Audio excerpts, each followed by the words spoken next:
marketers all talk about the need for curiosity. How do you stay curious? One of the red threads in my career is I've taken roles that have just piqued an interest, and I've walked back from roles that might have been more prestigious because actually I didn't think I was going to learn anything. We're joined by Dan Elton, the Chief Customer Officer at Ocado. I don't think there are any businesses like grocery where you can pull a lever in the morning and see the impact on your customers in the afternoon.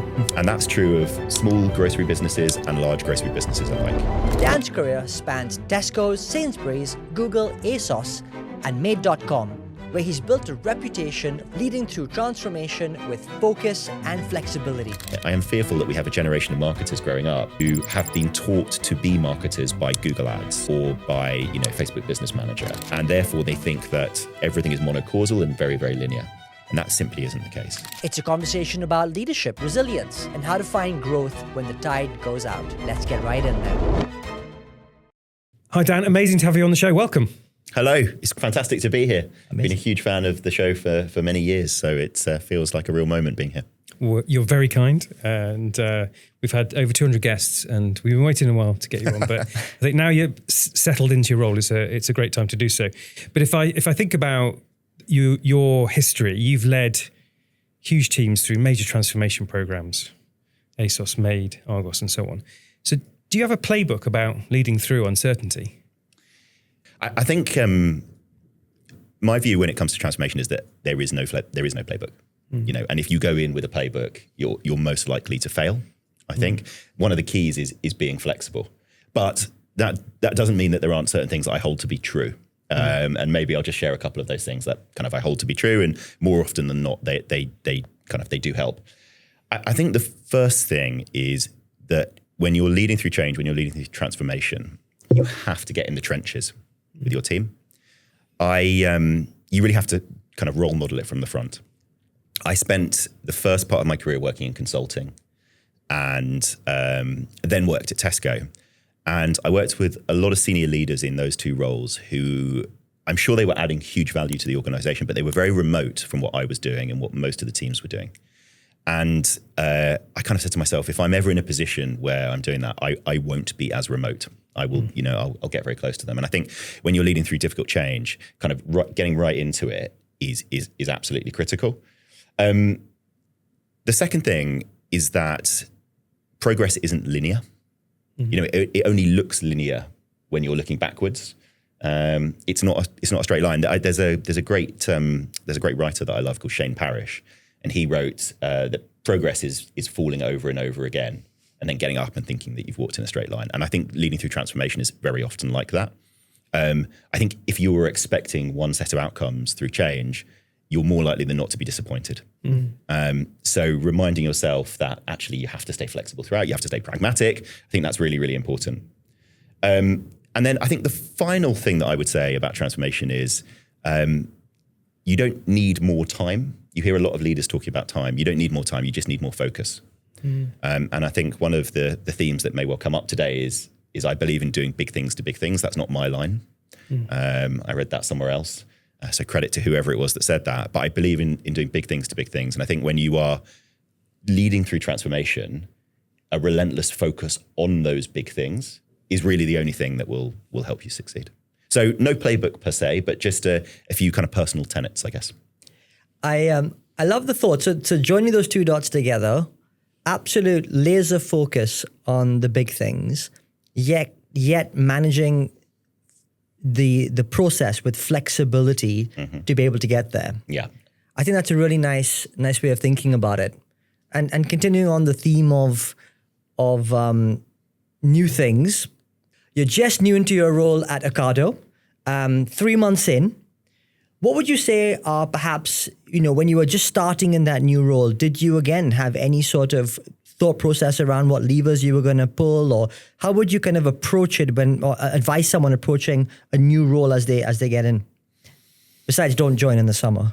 Yeah, exactly. We were talking about that on the way here, weren't we? Don't join in the summer just as everyone leaves and you're left to kind of fend for yourself.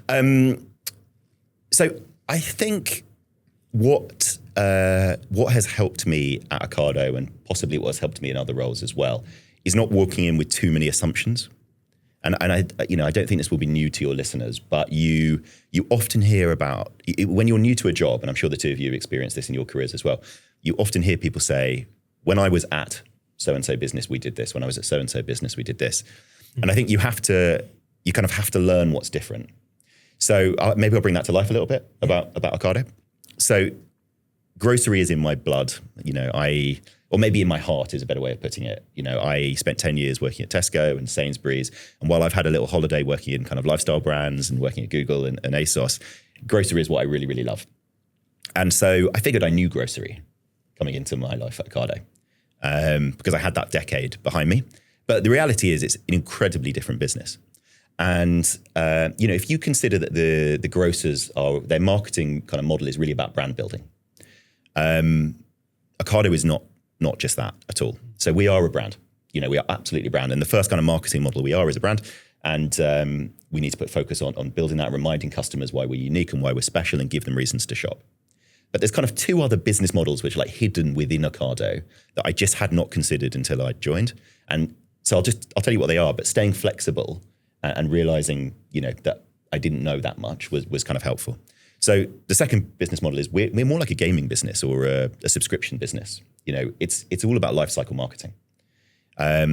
We put a very heavy focus on acquisition. Acquiring customers is the major driver of our growth.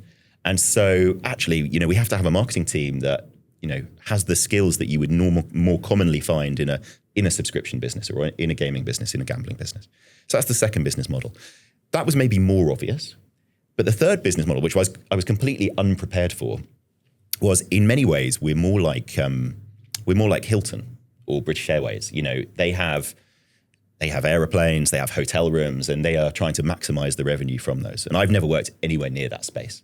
But we have the same, right? We have warehouses, we have vans, and our job is to maximize the revenue from those. And we have to do that dynamically, and we have to continue to improve the customer experience to do that. So I kind of, obviously I spent quite a long time in the run up to taking the job at Ocado, planning what I was going to do. And then I got there and realized it was a completely different business to the one that I thought. And so, which is great. It's exciting. And I love that. But when you ask about, transitioning into new roles, I think, maybe maintaining some of that open-mindedness and mental agility is important. Amazing. And I love the preconceived thoughts and then needing for that flexibility. My thinking is that most marketing engines today are very acquisition focused and acquisition heavy. Mm-hmm. And you've just said that actually this is much more about life cycle marketing. Got it. And therefore, I just want to get your take on when you see the future of these sort of subscription-based models, is there much greater emphasis on retention, loyalty, engagement, CRM, personalization, as opposed to it ever has been around acquisition? Yeah, great. I mean, that's a great question. So I think businesses that only rely on acquisition become very vulnerable to changes in the market, don't they? So I have history of that in my own career. And when the consumer environment changes, or even when the media and tech environment changes, as it did over COVID, and CPAs, CPCs became a lot more expensive, the tide goes out and you're left wondering how to grow.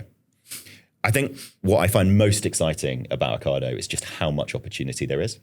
So if we just take the acquisition element for a moment, we have roughly 2% of the grocery market in the UK. So we're still a small business. We're a £3 billion business, but we're still a very small business. There is enormous headroom for us to grow, even within the space of shoppers who currently shop online. So even without having to convince customers to shop online. So there's a huge opportunity there. And one of the things we're doing is focusing less, I think, on the volume of customers we acquire and focusing more on the value of those customers. So happy to talk about that in a bit more detail. But your question is really about looking beyond acquisition.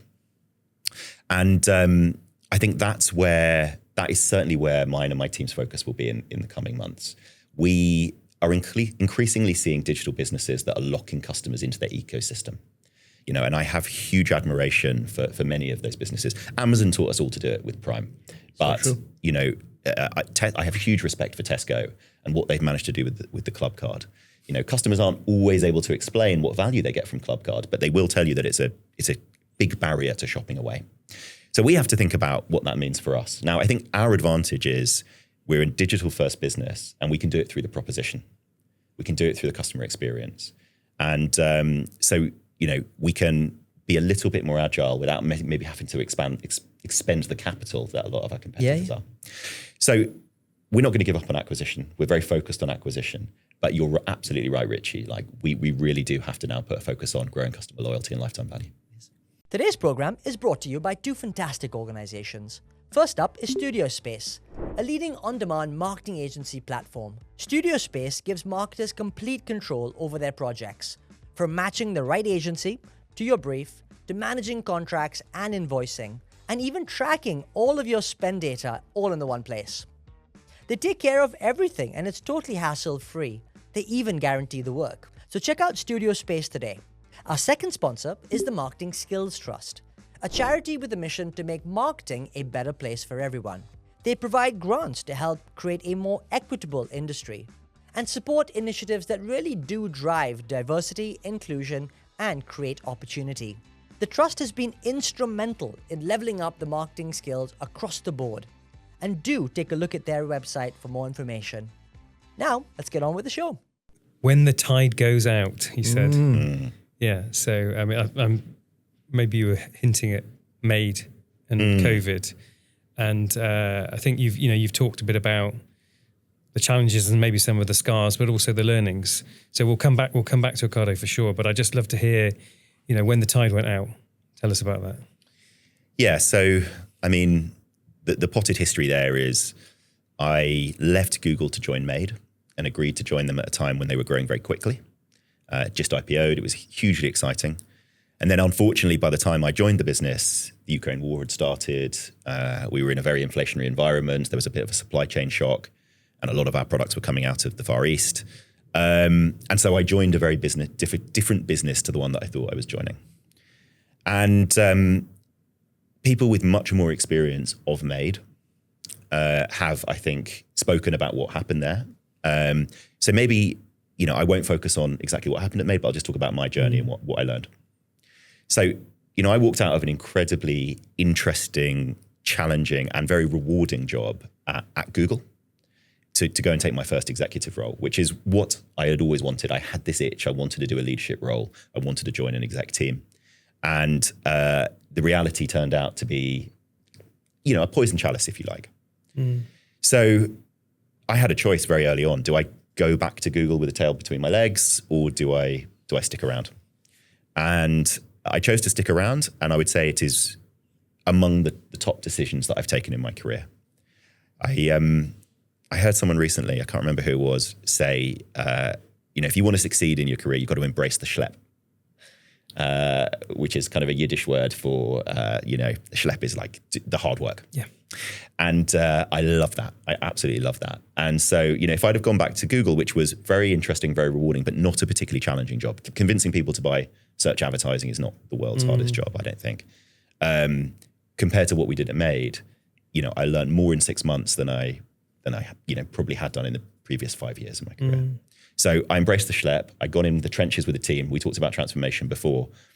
And I learned an enormous amount. And I think the key takeaway for me, and this is probably a very boring lesson for your team, for your listeners rather, is the importance of corporate strategy, which sounds very strange, but MAID was an unbelievable customer proposition. It took really high quality, aesthetically led, design led products and made them available to customers. Great customer proposition. No one else was really doing it at the time, but it only had one distribution channel. It operated in a very narrow set of categories. The business had always had very high acquisition costs and had never really thought about necessarily reducing those and becoming profitable much earlier. And I think with perhaps if we hadn't been so focused on growth in the run up to that difficult time, a bit more attention would have been paid to the corporate strategy, and we might have had maybe a more solid foundation. So I could talk about MAID all day, but I learned a huge amount there. Don't regret going there at all. Worked with a brilliant team, and yeah, those were my learnings. The other thing you said a few minutes ago was about grocery, and your eyes sort of sparkled and you lit up, and maybe you've come home now. People thinking about their careers, sort of knowing your space and place is a challenge. So what is it about grocery that really lights you up? What is it about grocery? So I think it's worth just saying this, that when I was leaving consulting, I'd mostly worked in the media space, and I had an interview with a major UK media business to join their strategy team, but I hadn't interviewed in the 4 years since I'd kind of done the graduate interview rounds. And I thought, I'll just go to Tesco and do a practice interview. And then I'll go to this other business and hopefully I'll be well set up to get the job. And I met 3 people in the interview process for that job at Tesco. And I never went to the other interview. They offered me the job and I took it basically on the spot. The next day. But I think that's a nice little vignette, because for me, that is one of the key reasons why you should consider a career in grocery, which is the people. And in that instance, it was some very highly educated, extremely smart individuals who have all gone on to absolutely brilliant careers. But the beauty of grocery is the diversity of people who work in the space. And, one of the first projects I did, I was based out of Norwich running store trials, working with store managers, and growing up in, relatively central London. I went to an elite university. I'd worked in management consulting. It was brilliant for me. I was just, taught all the things that I didn't know about running a supermarket, about leading scaled teams. And there were just so many lessons I could take forward. So I think the first reason to join grocery, and the first reason I love it, is the people.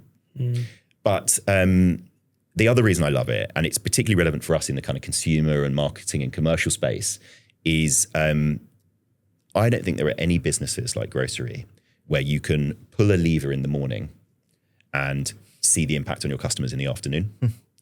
And that's true of small grocery businesses and large grocery businesses alike. The scale and the ability to change things and see the impact of those changes is just, I think, unrivaled. And I have friends who've worked in FMCG for years, and in marketing, they might have run 1, maybe 2 kind of campaigns a year. If you're working in retail, you're doing Christmas, Halloween, you're doing Diwali, you're doing Easter, you're doing a few brand campaigns a year, probably some price campaigns, so you just build that muscle a lot quicker as well.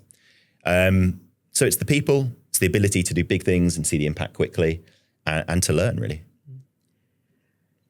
Fascinating, and I completely agree with that around the grocery sector. It's quite unique in that way. I want to come back to your earlier point around corporate strategy, because actually it is fascinating. And in fact, when we look at it through a marketing lens, often, we think we're the most important people. And I wonder sometimes, business strategy actually trumps what we do in many cases. And it reminds me of a similar case around Kazoo, the secondhand car marketplace.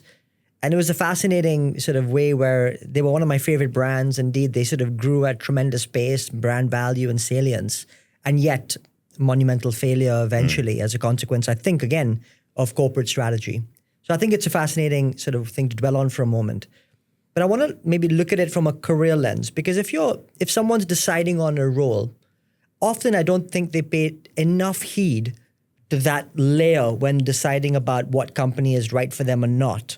And when they're entering it, they kind of go, oh, geez, I didn't know that. And I wonder if you're now more discerning about what companies you join and how you do your research and homework about those organizations at that level before you would even consider making that your next move or home. And maybe what advice you could give to people in that space. That's a really interesting question, Richie. And you've given me pause for thought that maybe I should use that lens. But the reality is I generally don't apply that lens.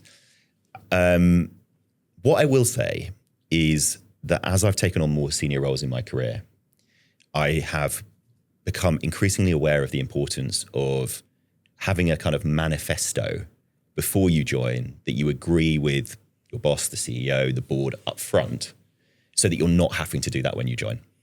So to some degree, that does answer your question. Yeah. If there are big strategic changes that I feel need to be made, opening up that conversation in advance is very helpful, because you either learn that it's a red line and it's a total no-go area, or you learn that, actually, this is something we would consider, and you've opened up that conversation in advance, and it gives you kind of permission to have it a little bit deeper. The reality is I generally don't choose jobs in that space. I choose jobs that I see an opportunity to learn, and I see an opportunity for me personally to have an impact.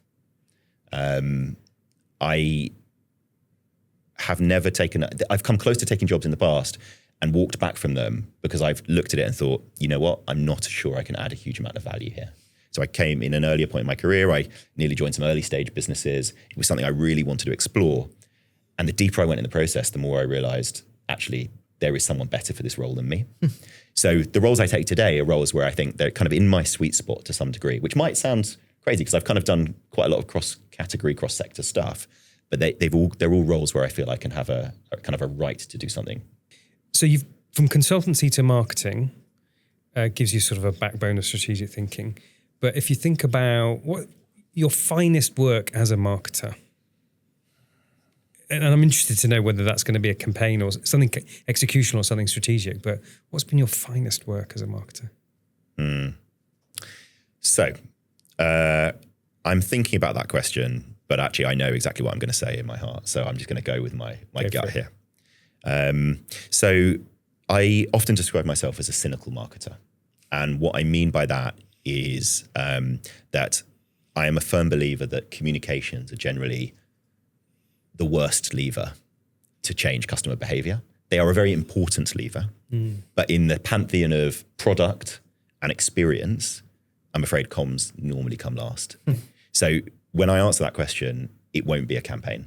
I knew I was going to get a good answer. It doesn't mean that I'm not proud of some of the campaigns we've done, and certainly the work that we did at ASOS around building an influencer engine was very powerful for that business. But what I'm most proud of is a product, if you like, a digital product that we built, or a customer experience that we built at Tesco, which was short-lived but very powerful while it was there. So, zooming out, I came back from China, from working in China, and Tesco was great because the project that I was working on in China fell apart. There was no job for me in the UK. I had a bit of headspace to come back, and they said, why don't you just go and listen to some focus groups and hear customers? And this was 2011. And we were going through another kind of periodic bout of energy inflation and petrol inflation.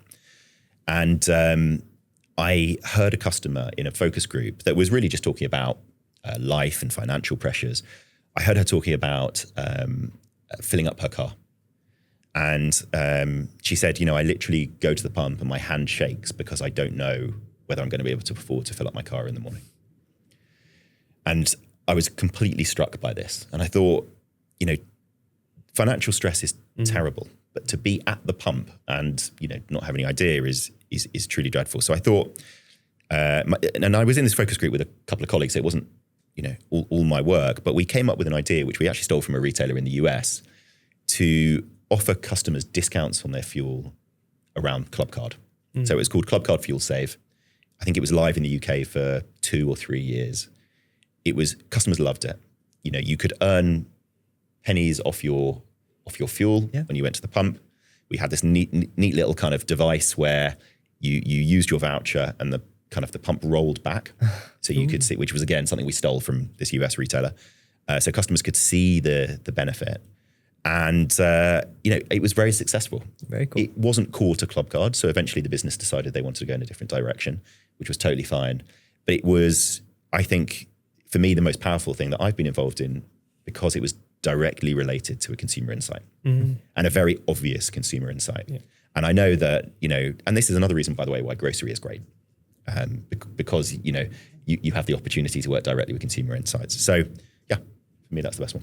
Directly from insight into action. Love it. Really cool. Dan, I love the fact that you admit that you stole, plagiarized, borrowed that technique from a US-based retailer. And, we're in the space which is truly transforming at the moment. And I wonder, where do you get your inspiration from? Like, what do you do? I think marketers all talk about the need for curiosity. How do you stay curious? Yeah. So curiosity is a kind of personal value of mine. And I think one of the red threads in my career is I've taken roles that have just piqued an interest. And I've walked back from roles that might have been more prestigious because actually I didn't think I was going to learn anything. So totally hear that. And I think that many of the best people that I've worked with have the same principle. The point that I started taking on leadership roles, I suddenly found that actually what you've described, Richie, was very difficult. And, I realized that I was the only person in the business who was kind of the functional expert in what I was doing. And so I went through a bit of a funk for about 1.5 years where my curiosity came purely from learning on the job and not from learning from those around me or the world around me.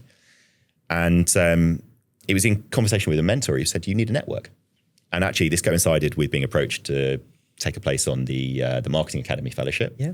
And I did. And I have to say that is one of the best things I've done for many years, because while my colleagues at ASOS and now my colleagues at Ocado are on the leadership teams are outstanding in their field, they are not necessarily outstanding in my field. And what that network of professionals does is it gives me the opportunity to kind of bounce ideas around and hear what they're up to. And for me, that's the best way to do it, building your network. Not an original thought, not a particularly interesting thought, but I think it's absolutely critical. And just to follow on though, not many people get to go on the Marketing Academy Fellowship, so mega congrats. But beyond that, I mean, how would you advise somebody to forge their network and build a network outwith of some of those more elite programs out there? That's a great question and a very fair one. So the other thing that I've always sought to do is maintain contact with people from jobs that I leave. And again, not a hugely original thought, but it's easy. But when life gets busy, particularly when you enter that life stage where you're taking on a more senior role, maybe you're starting a family, you've got loads of stuff going on. It's easy to kind of leave behind colleagues who you once learned a lot from. And I'm guilty of that. But my advice to your listeners is, as far as it is possible, don't. Cultivate mutually beneficial relationships.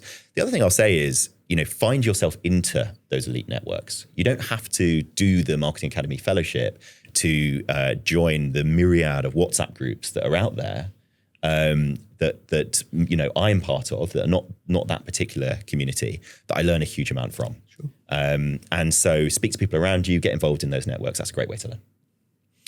So steal with pride is a theme that's coming up. As in, see good things and transplant them and to good effect. If I step back a bit around that whole development thought, though, how do you think about personal development in terms of, are you highly structured? Do you have a personal development plan, or is it just more spontaneous? We talked about Fernando Mercado and his institutionalized learning as he embedded that in his career choices. I'm sure you're ambitious and have lots of amazing things to achieve. How do you think about personal development? Yeah, can I rebrand Steal with Pride as kind of seek inspiration? Because it makes me sound like a plagiarist if I say Steal with Pride. But no, I like that flip. You're good at That's it. Slight reframe. That was like life imitating art, imitating life. Exactly. No, I don't. I haven't institutionalized it in the way that some people have. But I used to joke with my friends that my career, and again, I can't remember if this is something that I came up with or something I learned from someone else. It doesn't matter at all. I used to joke with my friends at an earlier stage of my career that all of the roles that I did came in 3 phases. 6 months of thinking, oh my goodness, what have I bitten off? I can't possibly do this. 6 months of absolutely flying and finding my feet and loving it and feeling a bit more comfortable. And then 6 months of being bored and looking for the next thing. And that is, there was some truth from that. I mean, I did 5 jobs at Tesco in 7 years. Yeah. But, it's no longer 6 months. It's more like, kind of a year and a half in those phases. I say that because I am one of those people who gets to a stage in a role and wants to do something new. And so while I haven't institutionalized learning in the same way that Fernando has, I have institutionalized it because I don't like to sit for too long. Now, for me, the stage of my career I'm at, I want increasing exposure to different functions. Not because I'm kind of empire building or particularly interested in managing those functions, but just I love learning. And so if I think about Ocado, while it is a grocer and I have experience of working in grocers, I talked about those 3 business models, and I'm learning a lot about those 3 business models. So for me, at this stage, most of my learning comes on the job and from the people around me. Yeah. Linked question. You talked about maybe it was 6 months, and now you're sort of a bit more breath and oxygen, a bit more elongated. I mean, how have you evolved over your however many years you've been at this career game? How have you evolved? I think you tend to learn most in the most difficult situations. So, I mean, again, an obvious statement, I think. But as a management consultant, I was hugely task-oriented. And then I got to Tesco and I was in a strategy team where we were similarly task-oriented. But then I went and did something else and worked for a leader who, almost the task was kind of secondary to like how I was feeling. I was like, what is this witchcraft that this person is doing on me? And that was a lady called Tracy Clements, who's just taken a massive job at Sainsbury's and to this day remains one of the outstanding leaders I worked for. The task was almost secondary to kind of my career and my progression.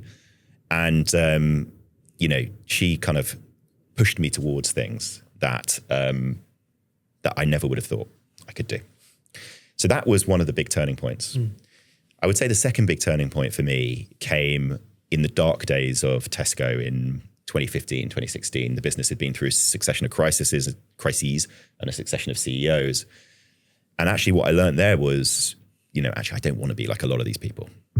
And I worked with some outstanding leaders who displayed some very bad behaviors, problematic behaviors during difficult times. And so I'm often described as someone who's very calm. And it's not necessarily that I am calm, and I certainly don't feel calm internally, but there is huge value, I think, for your teams and the people around you when you are calm and when you are stable and when you're not, coming into the office and casting a different shadow every day. So that was a great moment. Excuse me. And then I would say at Google, that was another moment where my leadership really evolved, which is slightly ironic because I managed a very, very small team at Google compared to some of the other teams I managed. Google's kind of like that. But at Google, I kind of led a team that was facing into fashion and sports retailers around the world. And so we got to work with 20, 30 CMOs, chief customer officers, CEOs. And so it was kind of like it was like an MBA on speed. I got to form a thesis about what great leadership looked like and actually what bad leadership looked like. And it also coincided with the COVID pandemic. So, I got to see a lot of behaviors that I've carried with me without actually having to work in the business. So, I think there's probably I can point to a number of turning points where my leadership has evolved. Made would be another one, and we've talked a little bit about that. But it's really putting yourself in those uncomfortable positions, I think. Uncomfortable positions, and related to that is the role of innovation. And we're in a world where things are moving quite rapidly. People talk about how marketing doesn't necessarily change at a fundamental level, but the way that we execute is fundamentally shifting and changing. And I wonder if you have a perspective on some of the innovations that you see are the most exciting to you, and what you're doing about them. Yeah. I will qualify the answer to this question by saying that I'm not one of those individuals who thinks that we are on the cusp of a paradigm shift in consumer behavior in the same way that we were from physical to e-commerce 30 years ago. So, I had this conversation with one of our tech leaders at Ocado the other day who was kind of wanting to gear his team up for, making our products available through LLMs, essentially. And that thinking that the future of it, or the near future of agentic commerce was all going to be directly through some kind of user interface that was owned by ChatGPT or Google Gemini or something like that. Yep. I'm not in that space. We may get there, and I think we'll get to some flavor of that, but it will be more watered down, and I think it will be further away than a lot of people think, personally. So I think where I get most excited about the potential to innovate is where it solves very clear customer problems, which some listeners might find boring, but actually you have to really focus your efforts as any organization. So applying innovation to problems that you have today, rather than necessarily imagining problems that you might have in the future, is very often the best use of resources. So I'll give you an example. So at Ocado, and actually it was a very similar situation at ASOS, we talk about kind of, near infinite choice. Ocado, we have 50, 60,000 products. I think it's 50,000 products that we have. And that is 50% more, I think, than many of our competitors have. Incredible choice. And so we can sit back as retailers and say, we've done our job, unbelievable. But to what us feels like unlimited choice, to our consumers feels overwhelming. And so where I get really excited is about innovating in that space. That is a clear customer barrier.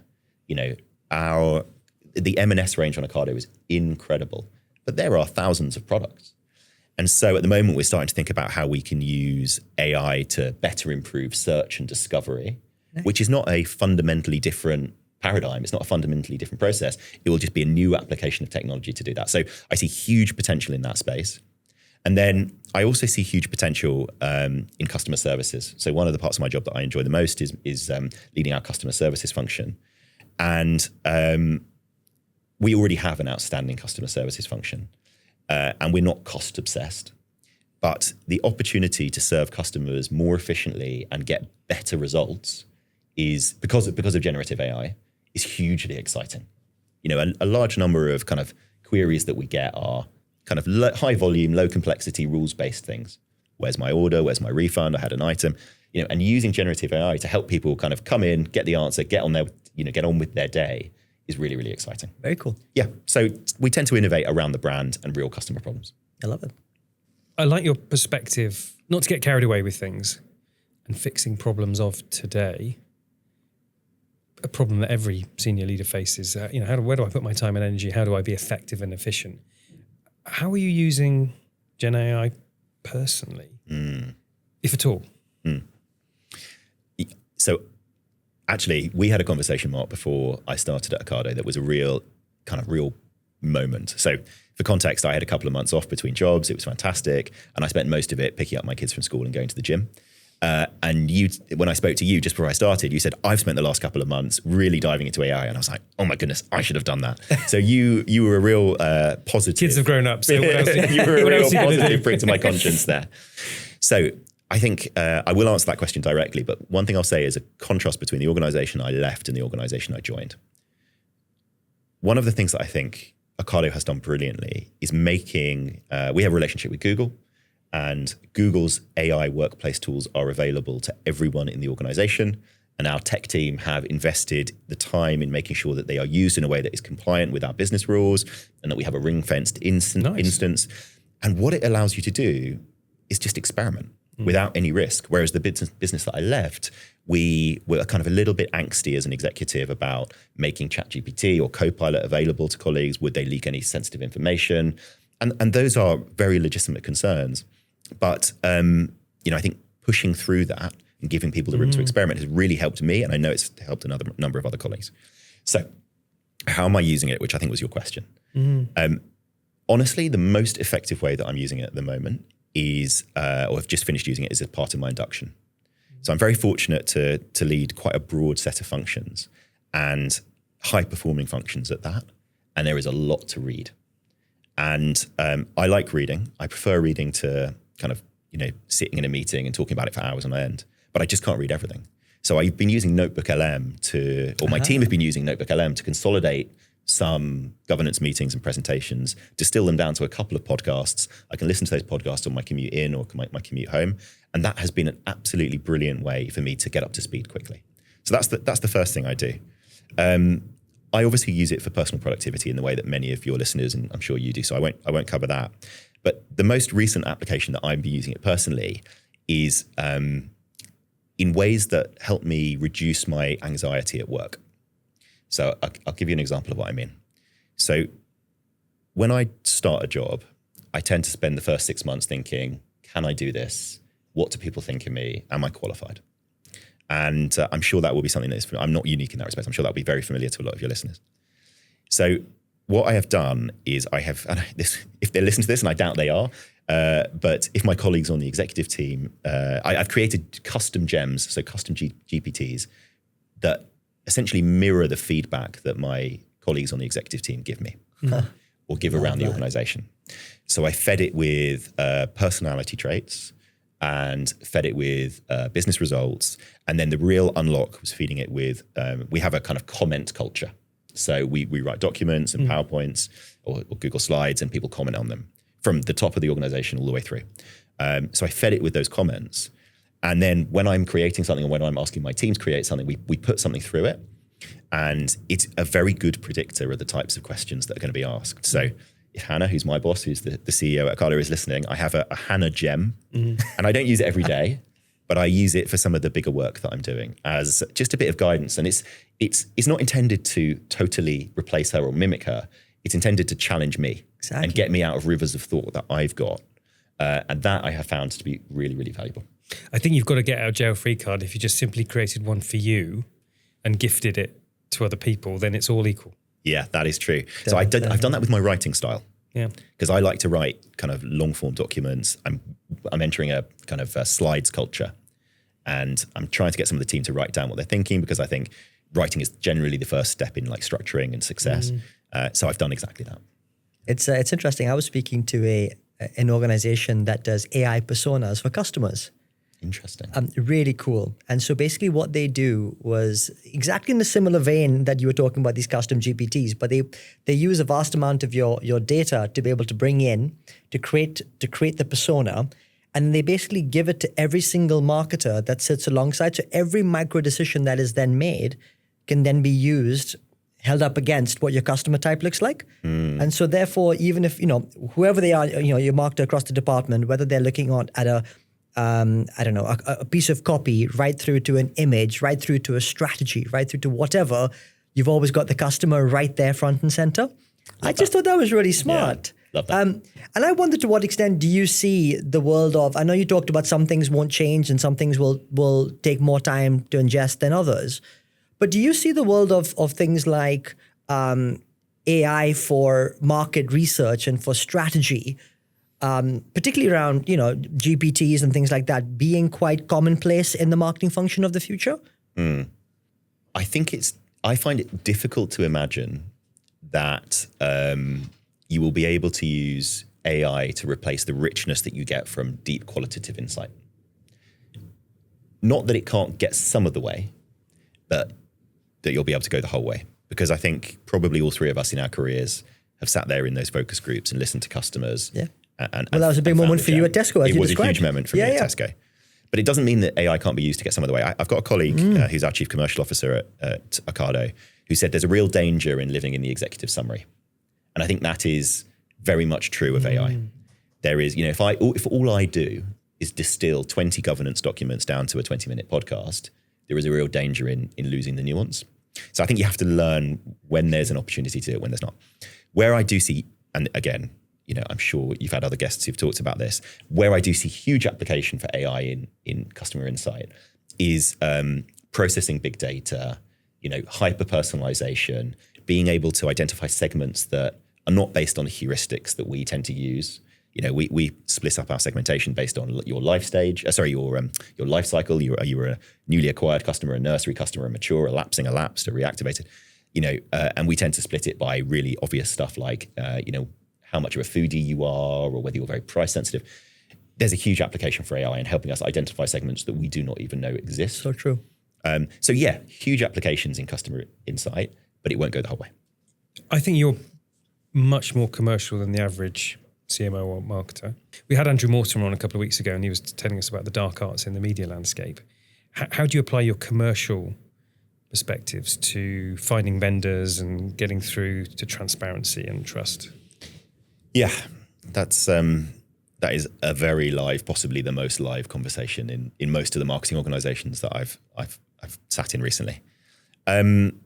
So again, I think what it comes back to for me is being cynical, being a deeply cynical marketer. I didn't come through a marketing route. I came through a strategy route, and I joined the marketing organization at Tesco because I wanted to kind of work where all the interesting, good looking and sexy people worked. And, it was very validating. It turned out to be a career choice that I absolutely loved, but I didn't choose it because I had kind of a deep belief in marketing as a profession, which has really helped me actually, because I've developed that. Anyway, why is that relevant? I think being cynical, I always encourage my teams to embrace the fact that every model they use is wrong, and then to de-risk their decision-making. So actually last week we sat in a conversation with our CEO as a marketing team, and we presented 4 new ways that we're going to measure the effectiveness of our marketing. And quite rightly, she said, so which of these is the best? And I said, none of them the best. They're all wrong. And our job is to de-risk them, to triangulate them.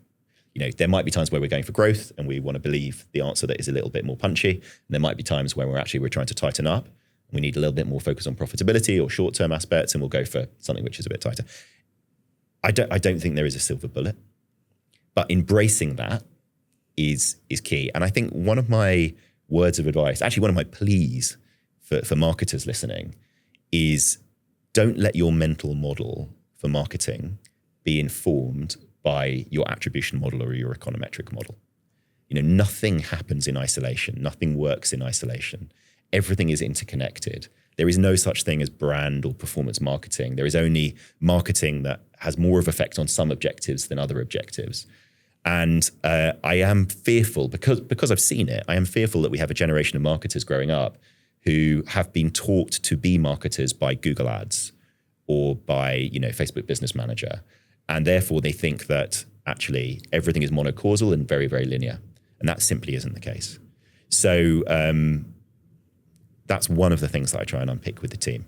Then you get onto, parts of your question like transparency as well, which I guess it just comes back to not believing everything that you read in an attribution model. Stay cynical. Become a cynical marketer. Yeah. I mean, geez, that is wonderful. We had Dan Rubel from Curry's on last week, and he described the fact that the brand ad was the highest performing performance lever as well. Was true also of Direct Line as it goes. I love the way you say that it's just much more blurred than brand and performance. I'm just encourage you to say a bit more on the topic. Yeah. So I think the way the marketing vendor landscape has developed and the amount of money that is hoovered up by a very small number of very significant tech platforms means that they can not only own the formats themselves, but they own kind of the story that they're telling around that. And what I think that's led to is this belief that, everything that is worth doing is measurable. So when I talk about the blurred barriers between brand and performance, what I mean is actually that isn't the case. And while, an ad platform or an ad format like YouTube is very, very good, it may not be the only way that you can build consideration, for example. But some of the other media formats that you use, they won't be directly measurable in the same way. And so you have to have a little bit of faith. And one of the things we were talking about earlier was how you create space to do brand marketing or build your brand, by which I really think of having a program of work that works towards longer term objectives in a very commercial environment. And I think the only way to do that is to create headroom and be very honest. And you have to be honest with your teams, you have to be honest with yourself, and you have to be honest with your leadership team. So you do that in advance, and then you can get on with things. There's no point pretending that changing customers' perceptions of value, let's say, or how good value Ocado is something that we can do in 6 months. It isn't. It's a 25-year-old business. It's always operated at a slight price premium to our competitors. That price premium is justified in many other ways, but convincing people that we kind of have the same prices is not worth doing, and it can't be done in the short term anyway. So in many ways, it's an expectations game. Dan, we're coming to the end of the segment here today, and it's been a wonderful conversation. We have literally gone across the spectrum of different topic areas. You've worked across many, many sectors, industries, and I wonder if you were advising your younger self, what would be some of the key pieces of advice you would give to you?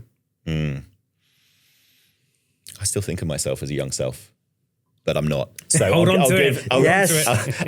give some advice to my younger self. So some advice that I would give my younger self, which are things that I've done, and then some things which I wish I'd kind of learnt earlier, if you like. So one of the things that I developed at quite an early stage and feel very fortunate to have done is developed a North Star, career North Star. So I knew very early on that I wanted to be an executive leader. Happy to talk about why that is. And I knew I wanted to work in the kind of consumer marketing customer space. And that's been brilliant because it has helped me make decisions about my career that are building blocks. And it's allowed me to be quite efficient with my career and therefore my vertical progression, which was something that was important to me, partly for ego, but partly for other reasons too. It's enabled that. So that's one piece of advice that I would give my younger self, and I give to team members a lot. And that doesn't mean you need one job that you're looking for, but have a North Star in your career. I think that's very helpful. The second piece of advice, again, which I learned quite early on, is trust good leaders around you. So at a much earlier stage in my career, I put a lot of trust in people that I respected, and it paid off in spades. And it paid off in the short term because they chose jobs for me that gave me building blocks towards my North Star. And it paid off in the long term because I did good work for good people, and they continue to be mentors and people in my network who I can go to, and they're in much more senior jobs than me. And, that I think is critical. I think one of the things that I wish I had kind of considered earlier in my career is I come from quite a low risk family. My grandparents were kind of immigrants, and we always were taught that having a good job was one of the most important things. Having financial stability was one of the most important things. I probably don't need to tell your younger listeners this because I know there's a much higher appetite for risk in younger generations, but at times I wish I wasn't encumbered by that anxiety, and that actually taking more risks with my career is something I could do. I've taken quite what feels like a safe path. So that's one thing I would say. And then the second thing is I'm a generalist, and that serves me well at this point in my career. There's probably a few things that I would say I'm a real deep specialist in. One of them is kind of performance marketing, digital marketing. And one of them is now scaled leadership. But I think going extremely deep on technical skills at an early stage of your career is very, very valuable. I was a consultant. That was great for communication. It was great for frameworks, critical thinking, problem solving. But it didn't really teach me anything in terms of technical skills. And so it wasn't probably until I started specializing in digital marketing, by which point I was 31, 32, that I really went deep on anything. So that's something I wish I had kind of changed a bit earlier. Hey. Dan, it's been such a wonderful, wonderful chat here today. Thank you for taking the time. It's been great. Yeah, punchy. Love it. Great. It's been a real pleasure. Thanks, guys.